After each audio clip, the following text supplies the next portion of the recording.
Super Bowl 56, man.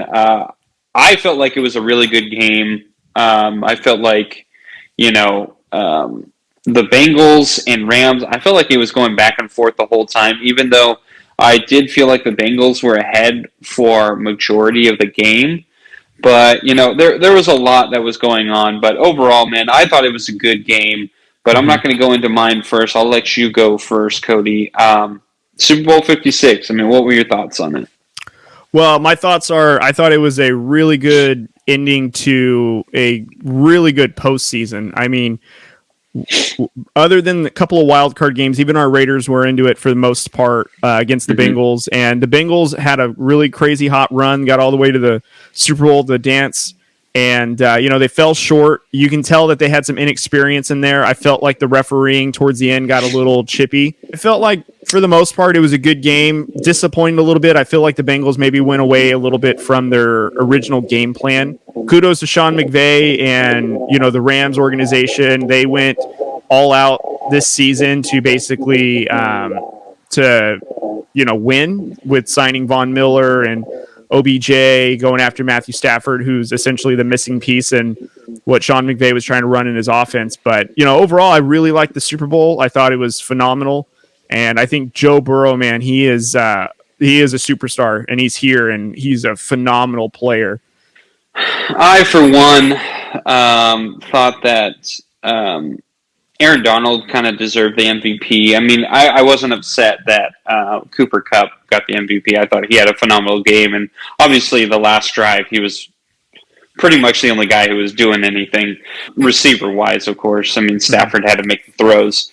But, I felt like Aaron Donald just really, when push came to shove, came up huge. And especially, obviously, the 4th and 1 play where he just he needed to make a play. The Bengals dared him to make a play, and he did. I mean, that was plain and simple. So, overall, I thought it was a really good game. Matthew Stafford, he had the 2 picks. He had to work with what he had because obviously Odell Beckham got hurt in the second quarter, and I think that threw the Rams for a huge loop. I think they were exactly what I was on here saying last week, saying that Odell Beckham's going to be the X factor. I think they thought the same thing, and they were going to use him. But in this case with him getting injured, and we found out he did tear his ACL, which is god awful. It really messed up the Rams. And then the other issue was the Rams couldn't get the run game going at all.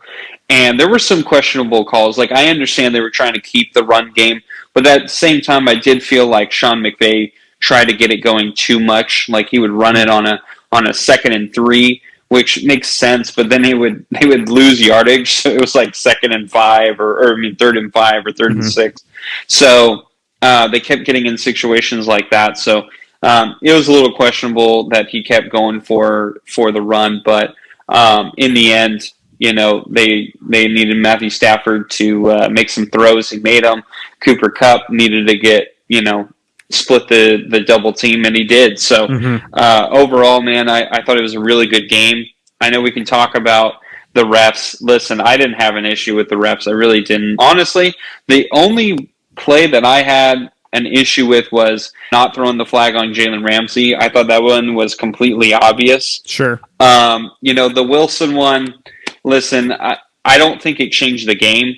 I think the one against Ramsey, or the one that wasn't thrown with Ramsey, that one changed the game, because if they throw the flag, first off, Cincinnati is brought way back. They're going to be back like 15 yards at least.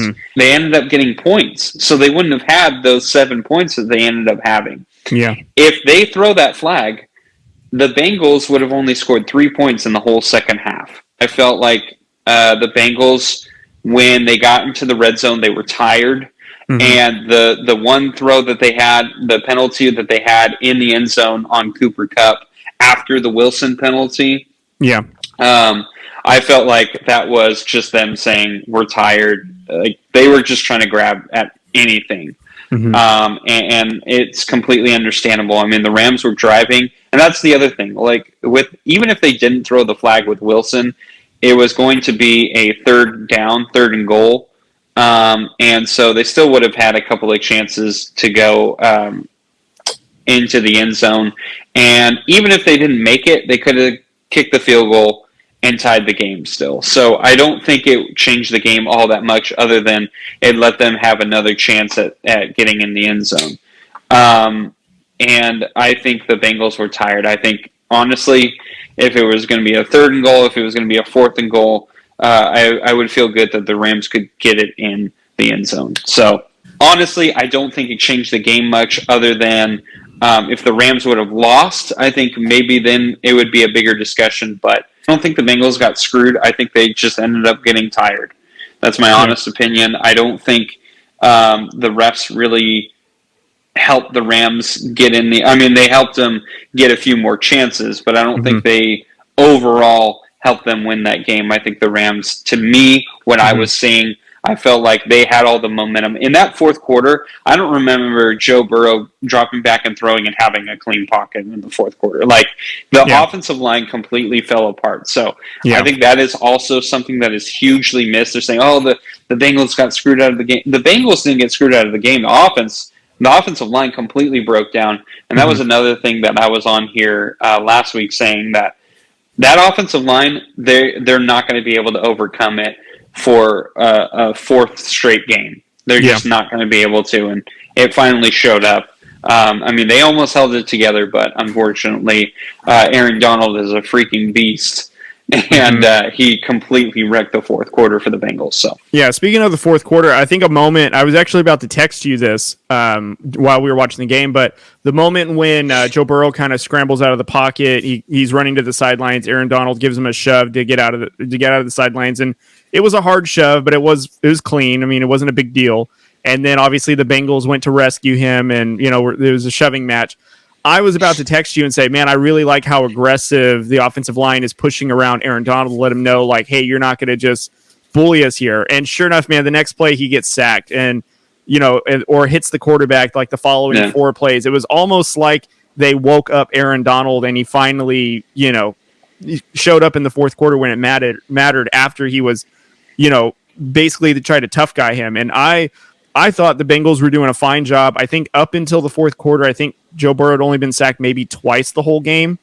And following that shove, it seemed like Joe Burrow was sacked almost every other play, and he just didn't have a clean pocket. There was a clip that I saw on Twitter where Jamar Chase was basically almost in the end zone, and had Joe Burrow had at least 2 or 3 seconds to locate him and get rid of the ball, probably would have scored a game-winning touchdown. But obviously, because the pocket collapsed and the offensive line just couldn't keep it together, Joe Burrow obviously didn't have the time to deliver the ball. It's funny that you said that, because I felt the opposite. I felt like after they did that, I was like, oh, man, they're going to piss off Aaron Donald. And he hasn't been a huge game wrecker. And I was like, it was a clean play. Yeah. So I don't know why they're going at him. He never backed down from him. And I was like, why? Why are you going to do this? Why? It makes no sense to me. There's a few people that you don't want to piss off. First is the Hulk. You don't want to piss off the Hulk. Okay? You never do it. Don't do it. Yeah. It's always a bad idea. Don't do it. You never piss off Batman. Batman will wreck you. Don't do it. And the third guy is Aaron Donald. Don't piss off Aaron Donald. I've seen it for years now. It seems like Aaron Donald will kind of have these games where he just is constantly double teamed. And of course, he's a human, so he can't always break it. And then these guys will push him around like, yeah, you ain't doing anything this week or something. And then it's like, why? Why do you do it? Why? Just shut up. Keep doing what you're doing. Don't piss him off, because we've seen it time and time again. He's going to come back and he's going to cream you. What happens? What happens when you piss off Bruce Banner? He becomes the Hulk. What happens when you piss off Bruce Wayne? He becomes Batman. So don't piss off Aaron Donald. He becomes Aaron freaking Donald. I would use a different adjective, but I'm not, because we're making this family friendly.